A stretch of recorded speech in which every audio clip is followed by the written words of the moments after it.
What's your creepiest glitch in the Matrix or unexplainable thing that's ever happened to you? Taking the trash out at night. Super remote area so I know for a fact we're the only ones around here. Getting close to the road and I hear very clearly help me from a female voice. Even knowing there's such a slim chance of there being another living person around, I still feel like I should look around and check it out in case I wasn't just hearing things and someone actually needs help. Take about 2 steps in the direction I thought I heard it, hear a giggle in the same exact voice, turn around and walk promptly back up the driveway because frick that crap. Anyone who actually needed help wouldn't be laughing, I don't think. I like that you had to be specific that a living person would be a rarity near you.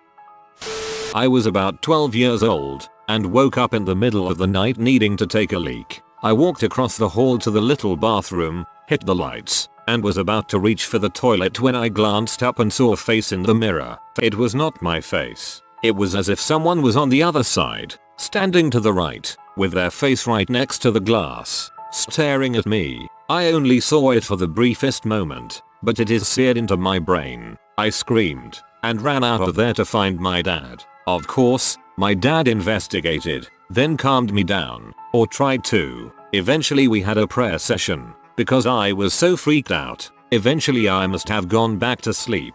Fast forward to my 30s. I'd forgotten all about the event. One night while visiting, my dad quietly brings it up. Remember that one time you saw a face in the mirror? It suddenly came back to me in a rush of memory, sending a chill down my spine. Yay, I remember. Well, he said, I sometimes think about that night. He looked down at the floor with a serious expression. I saw it too. He went on to describe exactly what I'd seen. We have no idea what that was. Apparently when he investigated, he saw it and had a freak out of his own. Apparently the prayer session was as much for his own nerves as mine. I respect him for keeping that tidbit from me till my 30s, but I kinda wish he'd never told me.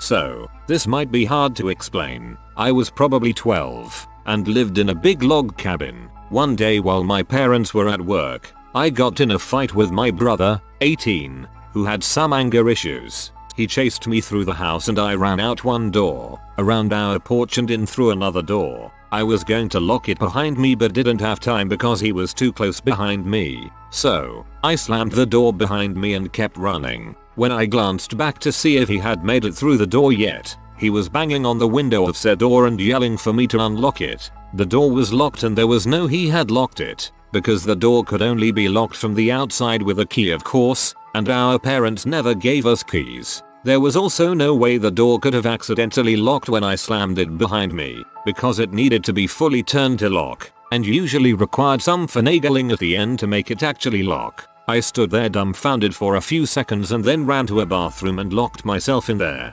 Definitely feel that saved me that day. The door only had a deadbolt, which could only be locked from the outside with a key, but from the inside you had to turn the knob. Suppose I worded that in a confusing way.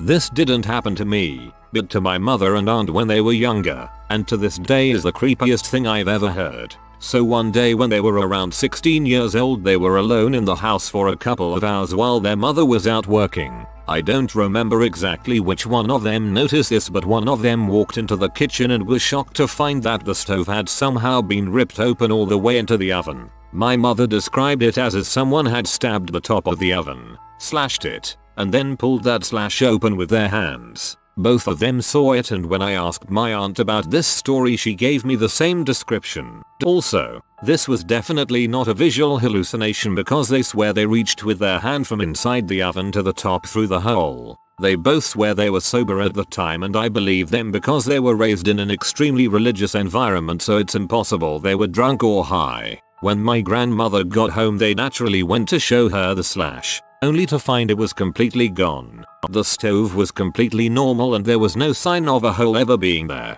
This experience is probably the only reason why I'm not completely skeptical about the supernatural. I've got other personal experiences of this sort but they all can be explained rationally one way or another in a way that makes complete sense. But this story is way beyond me.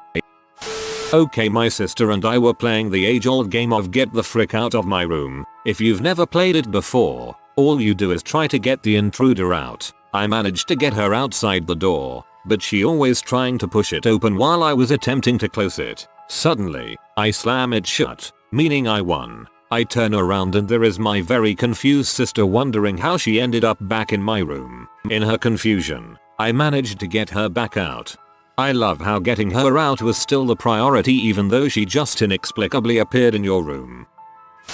For obvious reasons I always keep a reverse Uno card in my pocket, a blue reverse Uno card which I once found on my nightstand. Anyways, I had accidentally washed it with my pants. It was destroyed. The next day after waking up, guess what I found on my nightstand? A blue Uno reverse card. You better prepare to be washed at some point. You washed the reverse card. Now the reverse card will wash you. My dad's story. We spent a lot of time growing up by a local creek fishing in my family. My brother and dad were all alone in a meadow around the end of summer and my brother looks at him and says, "Do you remember when I was big and you were little?" Keep in my mind my brother doesn't talk much at all and he would be about 4. My dad was obviously creeped out but was like, "What buddy?" And my brother said, "When I was big and you were little," and wouldn't elaborate further. My brother has no clue what he was talking about but apparently we all had a moment like that. All alone with parents asking if they remember when we were big and they were little.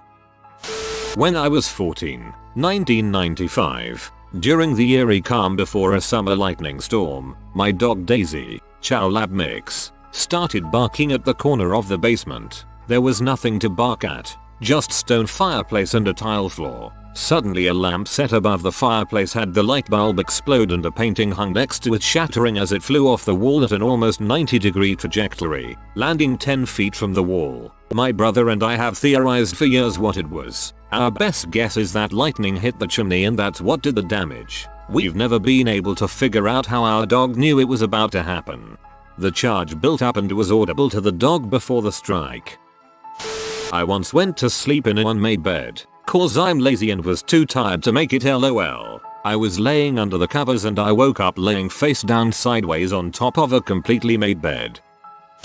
Not me but a buddy of mine. We were playing Xbox and we both have Elite controllers which have magnetic joysticks that pop right off so you can switch to another. Well, he tossed his on his bed and went to the bathroom. He came back to find his right joystick missing. I let him use mine because I prefer the longer ones. During the summer he texted me saying he found it at his dad's house, 150 miles away from where he regularly hangs his hat, his mom's house. Must have gotten in with some laundry. When I was 5, I was sitting and watching my dad cook. Everything went white for what seemed like a minute and then back to normal. Still sitting upright, my dad still cooking in the kitchen. For years I was convinced I had been abducted by aliens. Of course, 10 years later I was diagnosed with epilepsy, so it was probably just a seizure. I guess what I'm getting at is that any unwilling lapses of consciousness feel kinda like the world crap the bed for a moment. This just happened today. My daughter, 4, was playing in her room on the 2nd story. I was 2 rooms away, playing my guitar, very loudly. I heard my daughter screaming, "Daddy, come to the guest bedroom. I want to show you something." This immediately seemed off. We have an extra bedroom, but I had never heard her call it that before. While she also has pretty good speech, this was amazingly clear. When I walked around the corner, into the bedroom to see what she wanted, I saw 2 little legs sliding out the window. I jumped across the room and grabbed my daughter by her ankle before she could fall out. After a not great moment where I yelled at her, then hugged her, then yelled again, then apologized for yelling and hugged her, I finally calmed down. We had a talk about why we don't play in windows. While I was putting the window back together, she had pushed and popped out the storm and screen window from the bottom. I asked her what she wanted to show me. What do you want to show me? You asked me to come see something. No, I didn't, Daddy. Are you sure? You told me to come to the guest bedroom. I little whiny now, and annoyed. No, I didn't, Daddy. You didn't ask me to come to the guest bedroom to see something. Number. Okay. When I was in high school, I remember reading a question on a test, thinking to myself, why do I already know the exact numeric answer? I'm not even done reading it. Thinking on it for a brief moment, I realized I had literally dreamt this exact question word for word the night before. Only time it's ever happened to me, but to my grave I will swear that it did. Got it right. BTW. My takeaway was delivered to me in 5 minutes. I rang at 9:56 p.m. and it was at my door at 10:01 p.m. The restaurant is around 4 minutes from my house, not including time getting in out of car, and the call lasted 3 minutes. I could never justify the possibility of it. My first pair of glasses just disappeared. When I went to bed, I would always put my glasses on my nightstand and really never took them off other than at that time. One day, I put my glasses on the nightstand, woke up in the morning, and they were just gone. I asked my parents and sisters if they moved it, and they all said no. Our whole family turned the house upside down, but couldn't find it. I still don't know where they are. Or I could just be an idiot and left it somewhere, but I severely doubt that I was that stupid. I once had a dream about a woman with blue hair. A few weeks later, an identical woman with blue hair told me she had a dream about me recently. I told her the same. We were both like, WTF, that's weird.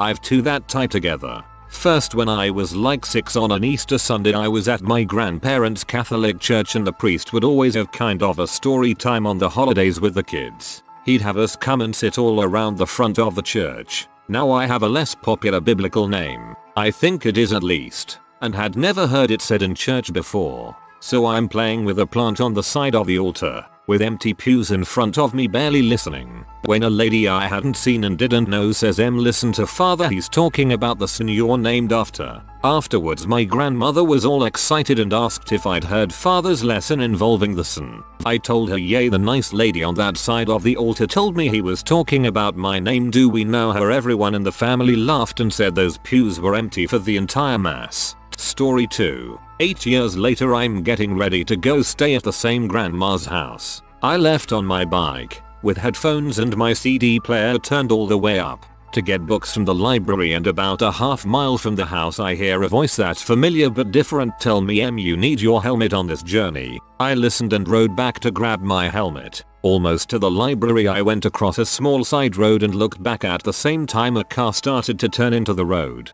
I slammed my brakes and went over the bars, landing on my helmet and the car stopping a foot away from me, being underneath. Vehicle behind him was an off-duty EMT that called the squad cause he didn't see my helmet when I went over. It took 45 minutes for my dad to get there through the massive traffic jam I caused, but the officers and EMTs all agreed that had I not been wearing that helmet, I would not have survived that impact with only scrapes and a shattered wrist. I'm convinced that those voices both times were the same entity. I don't know what she is, but I'm glad as heck she was there. I've never heard it again, but I know I'd be dead or significantly changed if not for that. About 2 years ago, I was driving up a short hill in the overtaking lane. I was attempting to overtake a particularly slow car. I was going far too fast. I absolutely knew this but was somehow fine with it. But then I had a burst of adrenaline and decided to accelerate even harder to overtake the car, before the overtaking lane merged back into one lane. Sometimes I don't think I was successful. I think after I crested the hill, I was 2 abreast in the now single lane. A truck was in the opposite lane starting to come up to the hill, and I think I hit it at the right hand side, the truck driver's left side, straight on, at considerable speed. I remember looking at the truck and thinking I'm going to hit it, but feeling that that's okay. Everything is going to be fine. I think I saw the front of the truck hit and crumple the left side of my car. Saw it come right up to my face, then, for a second, nothing but black. A moment later, I was parked by a small factory type building about half a mile down the road. I remember my skin feeling prickly and tingly, and I felt the adrenaline whoosh out of my body. I cut my journey short and just went home. Now, on occasion, things just feel left of center. The world just feels a little more grey and cold, and I mean that literally and figuratively. My family and friends seem absolutely the same, and I'm very happy in my life, but some things in the world just seem off. This seems absolutely ridiculous to say, but sometimes I'll be in a place and I'll get an odd, uncomfortable feeling, and then the place seems to flash to warmth and sunlight and happiness. It then goes back to this slightly off, grayer place. I see the same physical place, but for a while it seems much more beautiful. I'll read an article or listen to the radio and I'll think that that's not how it's supposed to be. So I'll Google it, and sure enough, I was wrong. It's not all the time, and it doesn't worry me. As I said, my personal life is the same and I'm happy. It's the outside world that sometimes feels so off and so wrong. Something not dissimilar happened to a friend of mine who nearly died in a very well publicized and violent terrorist attack a few years ago but escaped. They were diagnosed with dissociation and PTSD. Almost 5 years ago, my husband passed away very suddenly. I slept on the couch for a few weeks because I couldn't bear to go into the bedroom. One day my best friend called and said she'd had a dream about him. In it, he asked her if I found the letter. She asked me what that meant and I said I didn't know. That week I decided to reclaim my bedroom and pack up some of his things. He was a mess to live with and had piles of clothes all over his side of the bed. As I bagged them up, a small folded piece of paper with my name on it caught my eye. I unfolded it and sure as crap, it was a letter from him. It was written specifically for me to read after he died and in it, he apologized for leaving me the way he did. Here's the kicker. His death wasn't suicide. He was a healthy 28-year-old man and died in a way no one could have predicted. I have many more stories of things that have happened around me since his passing and if anyone's interested I'm happy to share. I stopped to tie my shoelace in Amsterdam after I felt someone push my shoulder. The person was not here. A brick fell about a few cm away from my head from the construction above. Someone saved me. I had a paranoid schizophrenic housemate. He had the idea that a local gang with the initials VF was trying to kill him. And so, they were carving VF into walls around our house and he would see VF everywhere. This was all in his mind though. One day, we were sitting at our dinner table, and he was going on one of his rants regarding the VF gang. As I tried to calm him down and tell him that it was all in his mind, he spilled a cup of soda onto the floor accidentally. As we both looked down at the spill, a massive and perfectly shaped formation of the letters V and F could be seen on the floor. It was very hard to keep explaining to him that it was all in his mind once that happened. That was a total mind frick that I couldn't even begin to explain. I was living for 3 summers in a big old house that served as the rectory, church house, for a church where I was working. The minister was in and out all summer, and I was also there to house sit while he was on vacation. At the time I was really into sleep tracking apps, and particularly sleep noise recording apps to see if I could hear myself talking in my sleep. I ran it almost every night and never heard a single interesting thing. I barely snore, so I would hear the odd siren outside, the bed creaking as I rolled over, breathing, a fart, etc. One morning when I was alone in the house, minister on vacation, and I opened the app to play back noises from the night before. All the usual stuff until the second to last recording. The recording was from around 3:34 in the morning. You can clearly hear me breathing and that I am not rolling around or moving much. If I had rolled or gotten up, the app would have recorded it as it was an old and creaky bed. Suddenly, as you hear me breathing, there comes the noise of 3 very distinct and unmistakable raps of knuckles on wood, followed by a 2-second pause, and the snapping of fingers. Tap, tap, tap, snap. It was super unnerving, especially because there was no evidence that it was me doing it. It bothered me enough that I set the phone back down on the nightstand and tried to recreate the noise from anywhere that I could reach while laying on the bed, the frame, the bedside table, the nearby bookcase, but I could never get it exactly or figure out what wood was being tapped on. Whatever the case, the noise was distant enough that it could not have come from anywhere that I could have reached while lying in the bed. I have never been prone to sleepwalking, talking, or even getting up in the night to go to the bathroom, so I am quite certain it wasn't me. This is something that has stuck with me and for which I have no answer. Yeah, frick that. When I was around 8 years old, my older brother had a huge, white stuffed tiger. It must have been at least twice the size of me. For reasons probably related to this incident, I became scared of it one day and would never want to be near it. I would make my brother hide it in the closet at night so I could sleep. Anyway, one day the tiger was on the floor in my parents' room. I walked through my parents' doorway and immediately spotted the tiger on the right. I stared at it for a few seconds, when suddenly the tiger's tail came to life and waved around in the air before patting the floor a few times. It then returned to the spot it was in. It looked exactly how a cat moves their tail. Of course I ran away, screaming, crying, etc. My family insisted I was seeing things, but at the time I had never had a cat and had no idea cats move their tail like that. I have no doubt that tiger moved.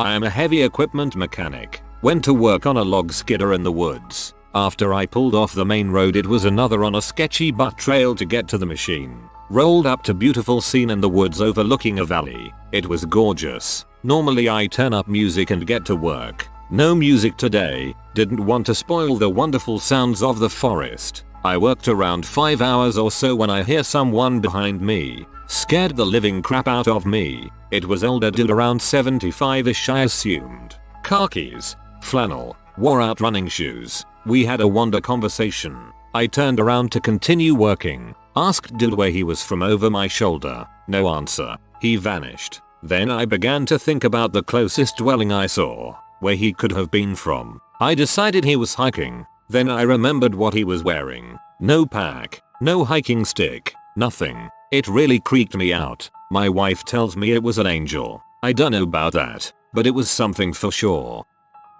I always seem to glance at a clock with the 11 minutes showing at least 4 times a day. It drives me bananas for some reason. This used to happen to me in school too. Except I always glanced at exactly 9:11 or 11:11. It seemed like a very obvious bad joke. Or just something I noticed more just because of the significance of that number. Joking I couldn't go on vacation because every time I did, a war broke out. I finally went on vacation and flew to New Orleans on the 10th of September, 2001. Haven't taken a vacation since. When you retire the world is gonna end or something. I carry the same pen in the same pocket of my scrubs every day. I was doing my thing at work earlier this week. I go to grab my pen and there were two. No. It's not a big deal and maybe not entirely creepy but it legit rocked my brain and freaked me out. I didn't accidentally pick up another identical pen at some point that morning. Not even possible. Yet there it was. Second pen. WTF. I lived in a shared house while at university, and it was a freaking odd place. Things would go missing in plain sight and then reappear moments later. Not just small things like lighters but big things. Jackets, plates, textbooks. We got so used to it we ended up accepting it. Everyone would leave the room for a minute and when you came back in whatever was missing would be right back wherever it last was. The living room had a sliding door that gave access to the hallway. We were poor students so all the radiators in the hallways were always turned off and we only heated the bedrooms and communal lounge. So that door was always closed. Most nights the door would have a good rattle. We were all inner city kids and just put it down to passing buses. Until someone pointed out that we lived on a residential street. No buses, no trucks and the underground tube trains came nowhere near the place. The neighbors came around one evening and very politely asked us to stop banging up and down the stairs late at night. That caused an uncomfortable moment when we apologized but mentioned we thought it was them banging up their staircase. The weirdest moment was me in bed one night sleeping, waiting for my girlfriend to get back from a night out with her girlfriends. The bedroom door opened, and I felt the bed bow as she climbed in. I could feel the warmth of someone beside me but it didn't feel like I rolled over and there was no one there. By this time you just accepted weird stuff happened. It never felt threatening. I am a scientist and an atheist. I don't believe in weird crap, but something was freaking wrong in that house. I sometimes wonder if it was something to do with my girlfriend then. She was named after an elder sibling who died young, before A was born. At times she was capable of the weirdest crap. I had long hair back then and the part of London we lived in still had a culture of freak bashing. I remember someone starting to pick a fight with me in the pub one night. He pinned me against a wall and got in a few solid punches when A stopped him in his tracks with a calm statement along the lines of, "Listen, I know your mother left you when you were 6 and your grandmother brought you up. I know she died last month and you're angry, but this isn't going to make you feel better. She loved you, she wouldn't want you to be like this." Woo, more stories about the psychic girlfriend please. Was driving home from college and kind of daydreaming during the long drive. I had been doing suspension work on the truck I was driving and suddenly had a vivid picture in my mind of the right front wheel spindle. I imagined a bolt that I had screwed with had shaken loose and the tire became completely uncontrollable. In my imagination the tire deflected fully to the right and immediately threw the nose of my truck around and the whole vehicle started rolling maybe a dozen times. On the highway in the middle of nowhere it would have taken a long time for an ambulance to reach me if I needed it. Since I was seat belted I would probably survive if this happened. Lo and behold, as I come over the next rise I see a truck on the side of the road, tire marks in my lane, people pulled over running to the overturned truck, and one tire fully canted out, just like I imagined. The real kicker is that I think it happened at the same time I imagined it. I didn't connect the dots until I was already past the accident. I will always regret not stopping. TLDR. My imagination caused a horrible one-car wreck. I was about 16 when this happened in Chicago. My friend was driving and we were in the alley heading to her garage. Two small ostriches darted in front of the car. We freaked out and chased them, but ultimately lost them when they ran into a yard. We even got out to look for them. When we told her parents, they accused us of being high. We weren't, and they still give us crap about it to this day. Honestly, after going over it in my head a bunch, I don't even know what we actually saw.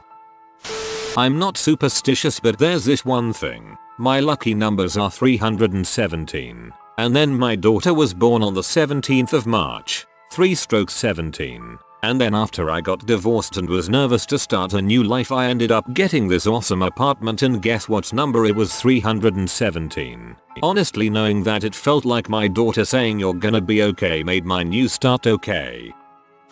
One night, me and a buddy got stuck at a house party with no ride home, so we had to walk 15 miles home. As we walked, we lamented the fact that we didn't have any cigarettes and all of the stores we passed by were closed. After a while, we found a pack of Marlboro Lights on the curb with 17 cigarettes left, and a few miles later we found another pack of Marlboro Lights on the curb with 17 cigarettes left. What are the odds of finding 2 packs of the same brand, with the same number of cigarettes, while walking down the street on a completely unplanned route?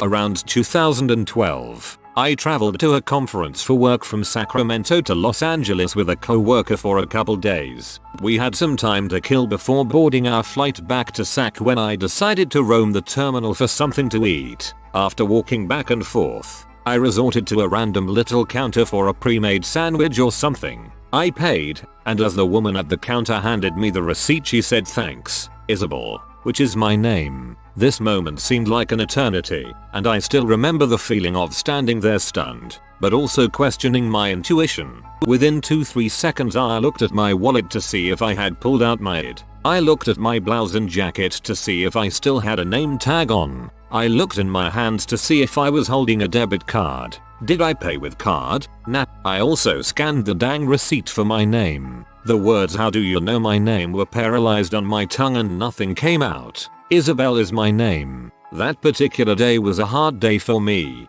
as it was in memoriam to my father's sudden passing in 2005. I grabbed my sandwich and sat down next to my co-worker and was like, "So something weird just happened." I explained it to her, as well as the importance of this day because of my father, and she had no doubt, a quirky lady, and said, "Oh, I love that stuff. I believe it." I still try to cast doubt on myself to this day that something must have informed this stranger of my name. It just doesn't add up, right? Ultimately, though, what I trust is the sensational feeling of standing frozen stiff because of something unfolding before me, no matter how little sense it makes. I think we've all had that feeling and have confidence in it more than we want to. If you are new to the channel, you can subscribe. I publish new videos every day. Until then, check another video.